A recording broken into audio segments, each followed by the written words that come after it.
Indigenous-focused cultural programming will soon be offered at more childcare centres here in Manitoba.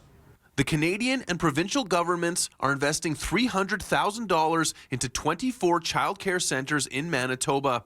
The funding is part of ongoing work to respond to the Truth and Reconciliation Commission's calls to action, which calls for the development of culturally appropriate early childhood education programs for Indigenous families. There has been an overwhelming demand from childcare facilities for funding to integrate Indigenous cultural components right into their programming.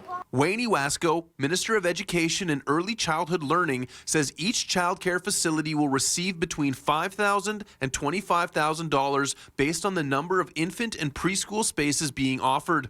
The funding will provide access to equipment, resources, and staff training to expand knowledge of Indigenous culture and traditions. Starting the kids off the right way, learning their culture, learning the importance of their culture, where they come from, and give them a better idea.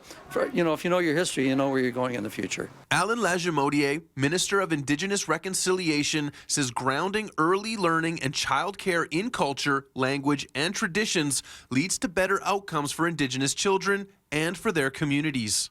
It provides us with a step in the right direction towards reconciliation and a greater understanding of our Indigenous families, staff members, and community. Fernanda Hodgson, Executive Director of the Day Nursery Centre, who is receiving funding, says she will use the money to purchase books, toys, art, and other materials that showcase Indigenous cultures where the children will see themselves, family and friends represented.